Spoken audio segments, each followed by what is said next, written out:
Welcome back to the show. Today I got my man Babak from LADU in the house. Man, how are we doing today? I feel fantastic. Yeah. I had green juice this morning. Something about a nice Cali air that I miss sometimes. Yes, sir. When I'm Now out here. you work everywhere. You're in LA. Where else are you? St. Louis. St. Louis. So St. Louis on the weekends. I'm in LA during the week. Every week? Yeah, it's exciting. Casual. It's fun. St. Louis. First form. And then a third of my life is on a plane, but Yeah, that sounds about right. Do you get a lot of work done on the plane though? just a lot of quiet time. A lot of quiet time. Sometimes you miss that with the kids, but Yeah. You miss the quiet time with the kids. Do you appreciate you're like, I'm just going to get on this plane and do my work. just knock it out. Become very efficient with your time. Learn to compartmentalize Absolutely. your needs. I mean, I'm learning that now just with dad life. No. What do you do in St. Louis? I keep my kids there, so it's a great place to raise them. Yeah. My wife's business is there. She's also in real estate Nice. and development. Nice. It's a great town. I think it's the best kept secret in the country. St. Louis? Yeah. I've been there. One of my favorite brands, First Form, is there. There you The go. supplement company. You familiar with And what's Andy his Fratella? Yeah. Yes, Yeah, sir. he's So in- I went he's- to, I'm in that like coaching group. So it's called Arte. Yeah. And so they had their summit there. So I went there maybe a couple years ago. Yeah. I thought it was great. Is he one of your clients? Or just No. No, he's Andy Fratella, First Form. They're gigantic. yeah. I am in his coaching group. Are you guys- Yeah. No, he's a good guy. I think we have mutual friends, Really? and he's like 15 minutes from where we live. Yeah, super cool. I've been to his house. It was is it Ulysses S. Grant old house? Yeah. Yeah, it's crazy, dude. I've been to his house. The summit was half at his house, half at HQ, and half at the hotel. Yeah. So it was all over. So I like all that to say. I like St. Louis, and then here got LADU going, and you're just kicking out, taking names, or what's going on there?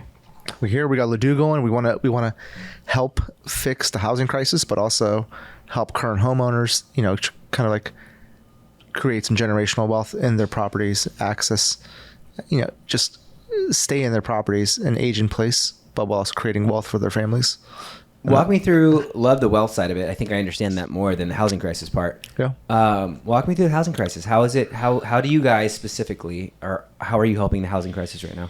Well, it's fascinating. Like, people do not know what the backstory of Los Angeles or California housing is. Yeah. There's two things that keep California's housing market is its own unique market, right?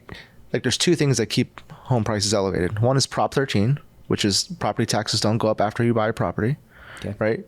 And the second thing was it's historically been very difficult to build housing here at an affordable price. The permitting process has always been very difficult to navigate around. Sure. That's why you see just like people building luxury apartments and not Right. affordable housing. Right.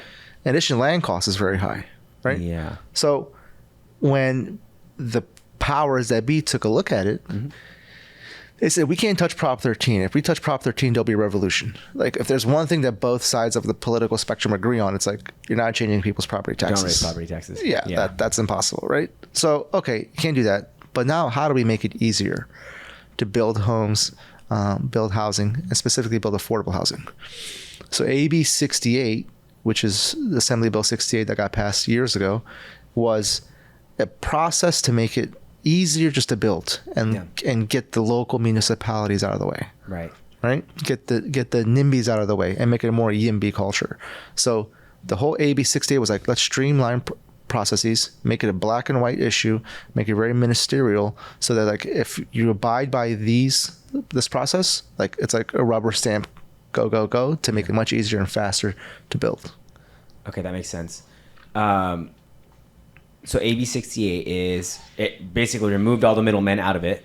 It just removed all the discretionary like obstacles that existed. Yeah, but like, what are some of those obstacles? Like, if you want to go get a permit, your neighbors can protest. The city can protest. Some neighborhoods don't like to have like denser housing. Yeah. But it got all that out of the way. So it's the state laws that superseded any local municipalities. So as long as you're abiding by the state laws, then you can get approved. So it took the ambiguity out of it, right? And it made it much easier to like, it's black and white. This is what we can do. This is what we're allowed to do. Just stick to this plan, and then you can build the homes. Can I ask you this then? AB 68, layman's terms, one sentence or two. What is it? The original version of it was to make it a ministerial process. Yes. To build affordable housing. Right. So the local municipalities could not get involved or object to it. Right? Right. That's the layman's terms. So if you want to build, no one can object. No one can object as long as you're abiding by the Playing by the rules. That's amazing. So that's how it should be. That's how it should be, and it's very black and white. It's clear, and it's a value prop for all parties involved. Yeah. The homeowners can create wealth if they want. They can create a housing stock, and then it's great for the community because now you're building workforce housing, and then you're kind of trying to bring some of the housing costing down. Yeah. Right. Yeah. And they've made some updates to it. Like even recently, every year they've modified it. They've added some new changes. So it's been a great process to see like the government taking the initiative steps to be progressive and fixing what has been a historical problem, which has led us to this crisis point. Right. So basically, before AB 68, all of the government bureaucracy, all the government slowing it down made it really hard to build affordable housing. AB 68 comes in, they're like, hey, if you follow the rules, you can build. Yep. And then, so understood. Now move me into LADU. How do you guys fit into the equation? Yeah, well, so LADU's process is like, okay, we see this opportunity. Now, the state, as well-intentioned as they were to make this opportunity happen, it was kind of like a blanket approach. It's like, let's just go in there, do the most aggressive thing possible, and let's see how it works. Yeah. But what has happened now is an opportunity. It's very overwhelming for a homeowner to build an ADU. It's like, where do I start? How much is it going to cost? How long is it going to take? What's it going to look like? Before we do that, ADU, for those people who might not know who it is, I'm looking at these guys over here. Just give me an ADU. What is it? ADU is an accessory dwelling unit. It's just basically you can build an extra rental unit on your property. And so if you have a single family home, you can convert your garage into a rental unit. You can, if you have extra space in your backyard, you can build another rental unit in your yard and create an extra housing stock. Got it. That makes sense. Okay, so an ADU, you're adding to your house, creating more space, creating more livable space. Yeah. If you have the property. Exactly. Give or take? Okay, got it. So then back to 68, LADU, and how you guys. Yeah, so LADU wanted to streamline this whole process as far as like educating the customer. So if you're a homeowner, where do you begin? You're a homeowner, you might be a teacher, a firefighter, or you have your regular job. Yeah. But now you're supposed to be like a developer, a general contractor. Yeah. You're supposed to be like a lender, like how do I pay for it and so forth. So there's a lot of like questions. Yeah. And it becomes overwhelming. Yeah. And that overwhelming process actually might prohibit people to do it. It's like, oh my God, it's like, this is too much for me to handle. Well, I can guarantee people won't do it because of that. Yeah, right. Yeah. So he's like, oh, it's where I'm just like too confused. I don't know where to start. Right. And it's also high cost of failure. Right. Because you're taking something that has probably like a majority of your net worth, right, of your value, and it's like I have to like make a decision. It's like $200,000, $300,000. Like people just get scared and like and get nervous and not do it. It's a scary process. It is. It can be a very scary process. Yeah. In addition, like when we talk about ADUs, it's not just like a garage conversion. It's actually like it's very synonymous. It applies to the law applies to like all housing stock. If it's a multifamily, you can convert like a storage room, a utility room. It was really a mass dezoning of all the homes in California. Yeah. Right. Yeah. So now it's like, how do you apply it? Sometimes it's like, what is the highest and best use on my property? Right. Some properties you can add 2 ADUs. Sure. Some you can add a JDU. It's like, so then it becomes like the homeowner becomes like overwhelmed. Like where do I begin, right? Like Tetris when we were growing up was a great game because it's like you're fitting the pieces. This is like real life Tetris now. As far as like, all right, what pieces do I take and how do I position it? 100%. So then summing all of that up, LADU exists to simplify the ADU process. And you said streamline, I think specifically is what you said. So walk me through it. I hired you today. I was like, I want an ADU. We're doing it. How does that work? Exactly. That's a great question. So what we want to do is be the platform, the go-to platform for homeowners that want to build an ADU, but maybe just learn, get educated first, so like what your possible options are. We can help you with design and permitting. We've curated our own designs that apply to about 90% of the properties in California. We provide funding options. Funding is a big source of a big pain point right now. With interest rates being high and staying high. And then it's like, what happens, and then managing a relationship with a contractor. Let's do that. Like that in its own thing is like, is a big pain point, right? It's like, oh, you got these people in my backyard building for 8 months. We'll manage that relationship. Yeah. We'll procure the contractor for you, and then what happens after it's built? Yeah. Right. I know you just had a baby, right? Yeah. What I equate this to is like when you and your wife partner have everyone prepares you during the pregnancy. Yep. But then once you take that baby home, it's like, what now? Yeah. So in this instance, like, oh my God, I have an ADU. Like, what now? What do I do with it? How do I rent it out? Right. How do I manage a tenant? Yeah. Do I keep it for my family and so forth? You guys manage that process too? Exactly. So that next step is like we help you manage that ongoing. That's insane. So it's a done for you service, start to finish, with everything: permitting, financing, building, contracting, and then even the after process. Exactly. It's done for you service, but also it's compartmentalized, so any homeowner can come in at each process and like they Actually can make it doable. They can a la carte. They can pick, just do one. You just need help with funding. We can help you with that. It's not dependent on the whole thing. We can help you with selective processes or the whole thing if they like. Yeah. Talk to me about funding. So I know you said you have funding options. Is you guys just helping with lending, or what does that look like? Awesome. This is what I think we're most excited about is there's a lot of noise around the ADU space, and there's a lot of people trying to help people with build ADUs, but it's traditional like debt funding, right? You get a loan, you have liability on the loan, but in reality, it's like who is the most important piece in solving this on a macro scale, right? Yeah. So when the state looked at this problem and they want to build housing, they said, okay, the private developers are not building affordable housing. Right. The state can't fund affordable housing forever. Yeah. We need to get the one party involved that has the lowest land cost basis, and that is just regular homeowners. Right.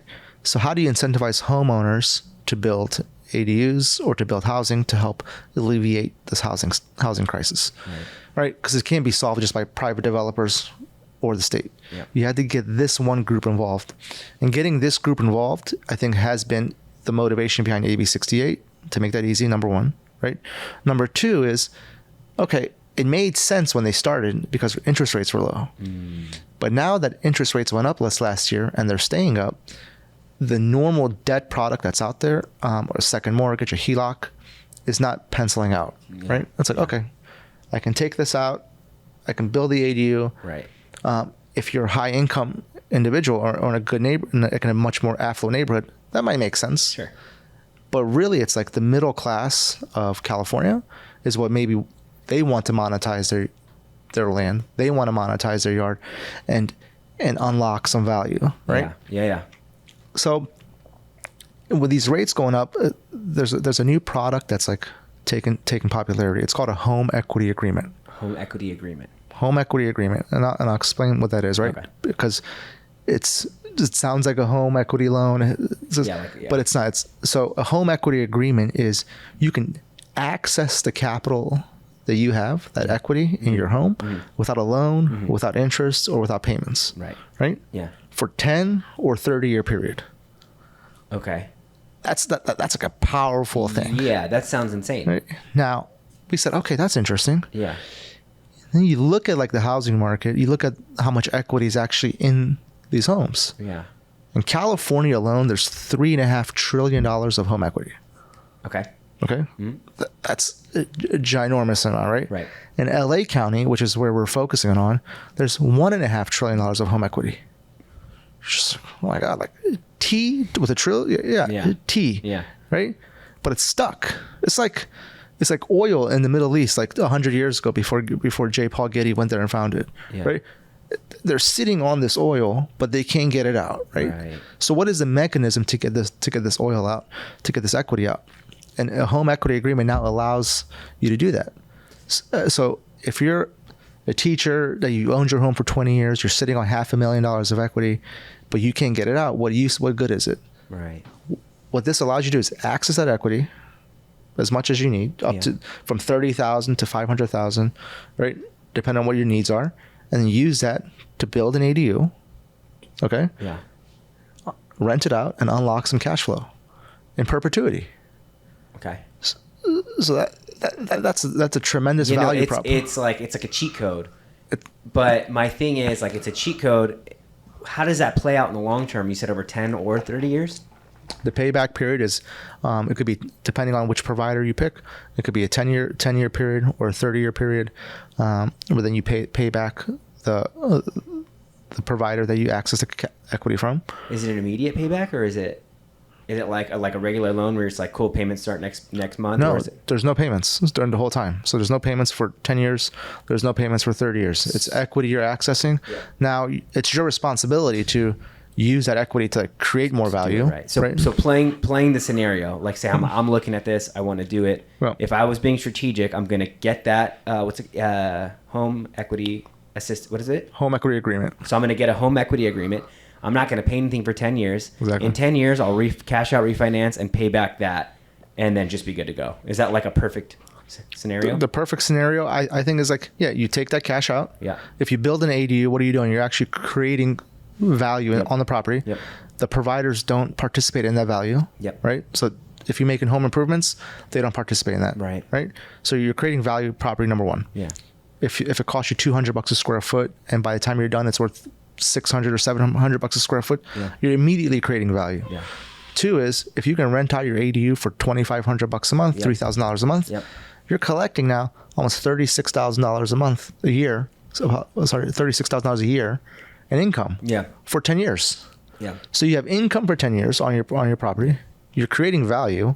So that, to me, I think that's very unique and compelling for the average homeowner in California. The fact that you don't have to pay anything for 10 years or 30 years or whatever in between is crazy. And because I guess where my head goes is, yeah, you can collect that rent, absolutely, and you should, but like just appreciation will pay for it in the long run. In 10 years, absolutely. Yeah. Right? That's insane. So it's a built-in safety net. That's cool.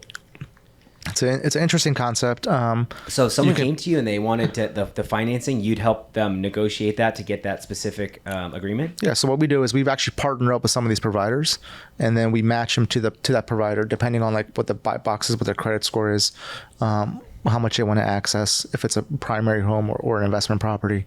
So we'll say, hey, take a look at these providers. Those providers will talk to them directly, and then they can access their equity, and then once they access it, then we'll help them like build the ADU and then reach their goals, whether it's for multi-generational housing or if they want to rent it out. That's awesome. Yeah. AB68, huh? Where it all started. AB68. One use case we've actually seen is like aging in place. A lot of older people that 25% of LA's population is going to reach retirement age in the next 4 years. Okay. Right? Like that's a fascinating number. So aging in place is actually a big need. People don't want to move. Now, if you live in the Northeast and you retire, you sell your home, you go to Florida, right?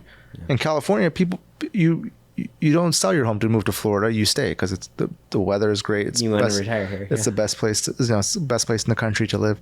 So it's like, okay, aging in place has become actually a very big need that we have seen people approaching us. So it's like, hey, I want to build an ADU, put my caretaker there. Or I want to build an ADU for my kids to stay, but I don't want to move. So aging in place is essentially like your senior care living, but in your own home. Yeah, people just don't want to, they don't want to move to a retirement home. They want to stay in their home, and they're like, okay, I can build another unit, and then I can have my nurse live there or something. Yeah, absolutely. Or family member come take care of me. Absolutely. So it's a very unique housing market and demographic that that we're servicing. That's super cool.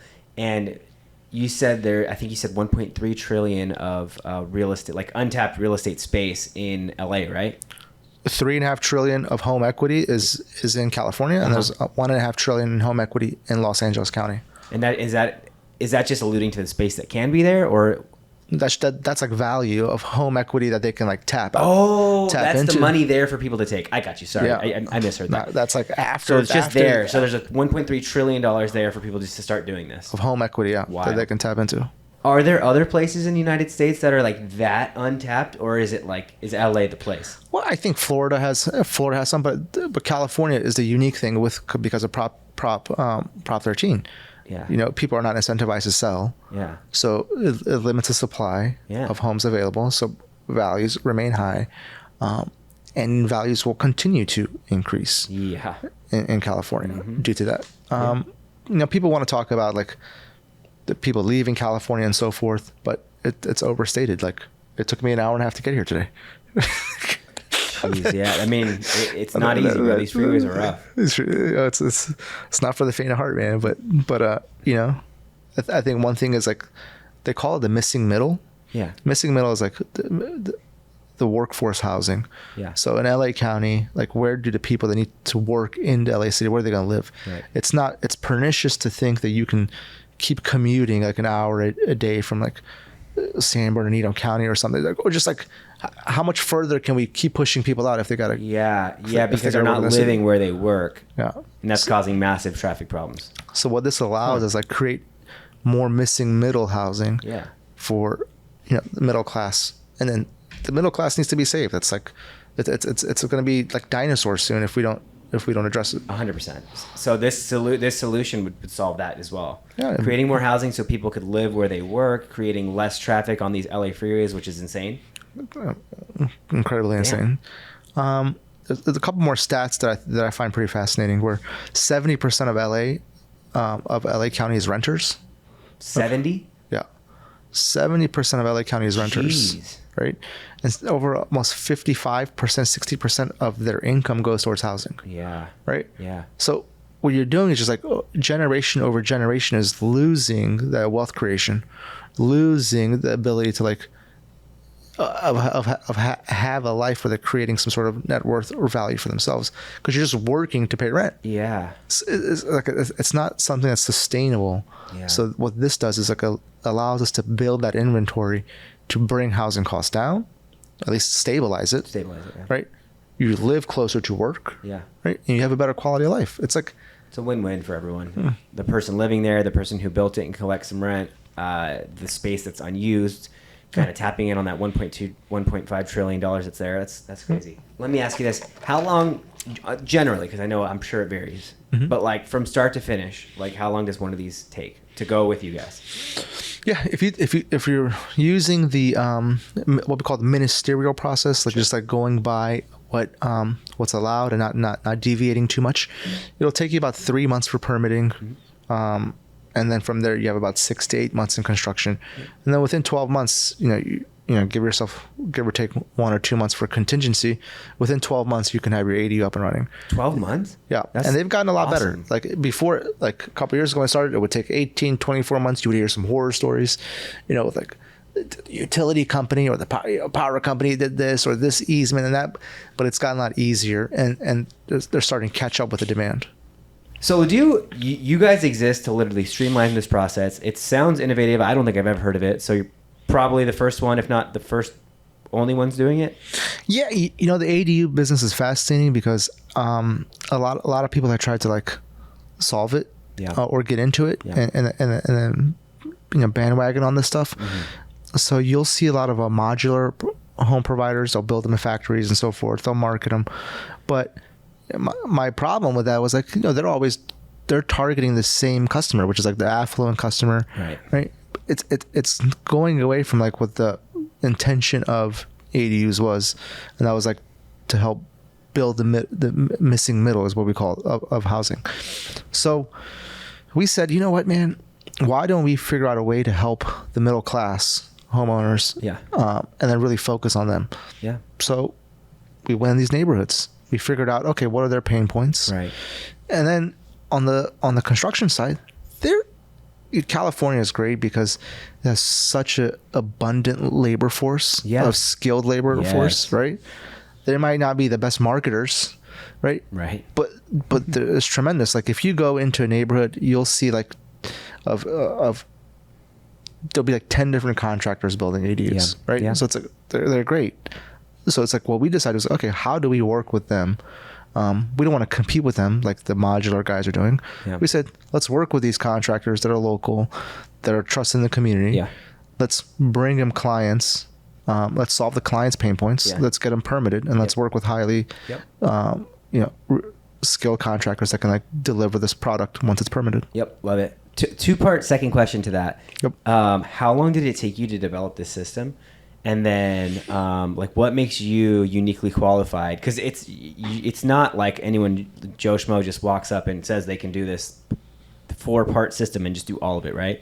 Yep. So how long did it take you to figure it out? And like, how did you, like, what life experience led you to this? Like, that's a great question. It's like, we started this about a year ago when there was over about a year ago, we started doing some research into this to see like what we can do to solve some of these pain points. Just like I was just super fascinated by it.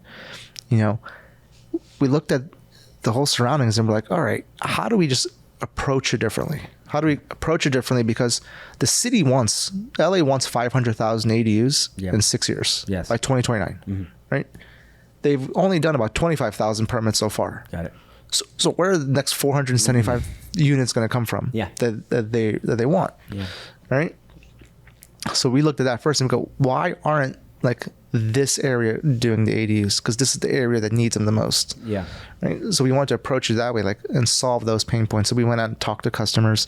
We went and talked to homeowners. We just really did a lot of qualitative work, door knocking. I think we spent about 4 months just knocking on doors and talking to homeowners and like understanding what their pain points were. Yeah. Or did they even know they can do it? Some people didn't know they can do it. Right. Some people were just overwhelmed by it. Some people didn't know how to pay for it.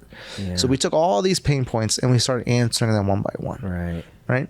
And then that became like, okay, this is the process we need. This is how we need to approach it. Yep. This is how we need to message it. Yep. And it really built trust in the community. Yep. I think trust, being front facing, is very important. And then understanding what they really want. Yeah. And that's how we approach it. So we built a system of, let's provide them their answers. Yeah. We have a great team. We have a great architect on our team, great designers. We have great project managers, and then we have great contractors that we work with. So it's like that whole team, just like you have a great team that runs your business. Yeah. That I couldn't do it without that team. Yeah. So is that like a year's worth of work? Because it's so thorough that I'm like how long? Like how I know you put a lot of work into it. Like did it take you a full 6 months, a full year to put it together? It's about 12 to 14 months that we've been putting on. Before even trying to bring it to market, it's wild. Just doing the design, understanding the market, understanding the macro and the micro, and then negotiating with all these partners, right? To also come in and like be part of our value prop. Yeah. And that itself was fascinating. And then everyone's excited about it. All our partners are excited about it, and they're participating. The contractors that we're working with, they're excited about it. And now the homeowners that we're approaching is like, we're approaching them with like this whole package of like, this is what we can do for you. Yeah. And this is how simple it can become. Are you interested? Absolutely. No, that's so cool. Random like side question that came up as we were talking. How does it affect, if at all, does it affect the home loan that the homeowner already has? Great question. There was another bill that was passed called SB 9. Yep. SB 9 was something that was, you could actually sell your backyard, that the state passed, right? Yeah. So they passed it so you can sell your backyard. If you don't want to build it, you can just get some cash out, right? Yep. But what happened was, if you sell your backyard, the bank goes, wait a minute, you need to pay off the first. Because we didn't lend you on half your property. We gave you a loan on your whole property. Yep. So it was, again, once again, it's the example of something being well-intentioned, but didn't translate in real life, right? So it's like, okay,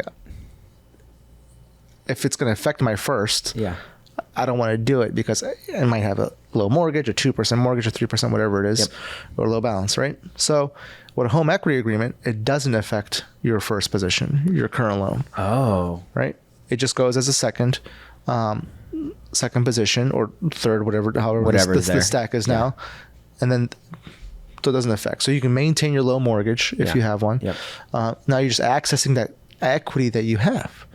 But it's up to the homeowner to use that equity for something valuable. 100%. But I guess my question is, like, does it affect, like, if refinancing is a part of my real estate plan, I refinance every 12 months, 1 year, 2 years.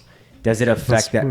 Pretty fast. Whatever it is. I'm just saying, because we have clients who own multiple properties and they're refinancing to get the next one. Does it affect that process at all? Well, what you would do is, like, if you want to build the ADU, use your home equity agreement, access that cash, pay off some high interest credit card or something, and then use some of it to build an ADU. Once the ADU is built and it's rented out, you have income in it, then you can actually, and rates go down, you can refinance, pay that off, with that new income stream that's coming in Yep. that the bank can underwrite. So some people do that. There is a cap on these HGAs, like how much the providers can make. Right. So that's a very smart place. So if rates go down, you should refinance, pay it off. Hell So, yeah. No, that makes, because that's kind of what Yeah. in my head, I guess that's how I would probably try and do it. Yep. Now, you guys don't only work in LA, do you? You work in all California, or? Right now, our main focus is Los Angeles County, and I think we want to focus on that and then expand to the rest of California. Yeah, because my parents have a house in California, or a house down the street that I know they would benefit from this. Yeah, well, we'll be happy to talk. You want to to be them. their first one? Want to be the test subject in Orange County? We can do it. Yeah. Dude, that's cool, because they've been there for my whole life, so 30 years. Yeah. Anyway, we'll talk about that after, because Let's it's do it. like they got a whole big backyard to do I'll give you a stuff discount. with. What was that? I mean, cool. Is there any other like specific things you think people need to know about this? I mean, I feel like I have a pretty damn good understanding now. One thing I like to mention is if you want to build an ADU, like we even came up with this cool AI tool. Yeah. It's called Dream LADU, where you can actually go take a picture of your garage. One thing we found out was homeowners, they didn't know how to visualize it. Yeah. But if you can, some people are visual people. If you can visualize what it looks like on your property, Yeah. it'll actually make you more excited. It'll make you more involved, right? So we came up with this tool to take a picture of your garage, upload it, and then with AI, it'll spit out some renderings for you. And then if you don't like one part of the rendering, you can take a digital magic marker. Yeah. You can erase that. You can text a prompt that says, "Oh, make this a rose bush, or make this a farmhouse design," and then it will spit out a new rendering. So then it allows the homeowner to now actually play around. Because if you want to go get a rendering or know what your ADU can look like, it'll cost you $10,000 to go to an architect. Hey, Yeah. I'd like to design and get a rendering. No, take a picture of your backyard. Yeah. Upload it, and now you can just play with it on our AI tool. Dude, that's so. So is that the first line on the website right there? Dream LADU, upload a picture, be like, oh, this is what it can be, and then you kind of do the follow up process from there. Yeah, it's just play. It's like your own personal sandbox. Here's your property, upload it, and then just play around with it and see what kind of designs you like. Get some inspiration. So if you're watching this and you're wondering what your backyard or den or whatever not dead space, but whatever open space in your house could look like with an ADU, go to LADU.com. What's the website? That AI tool we put as dreamladu.com. So you can just dream about bringing dreams to reality. Is what we call it. So if you want to do that, go to Dream LADU. So Dream LADU.com. Take a picture of your backyard, upload it, and then see what it could be. That's incredible. You can text prompt it. It's awesome too, man. Our engineering team came up with some awesome stuff. So That's so sick. We're excited to roll that out and have people use it.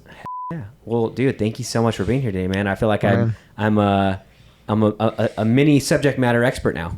I love it. Man, so there you go, guys. So make sure you check out LADU. This is my man Babak, and if you want to see what it could look like, Dream LADU. So Dream DREAMLADU.com. Take a picture, upload it, and let's see what your potential space could look like. Thanks, guys. Appreciate it. That's dope. Great audience.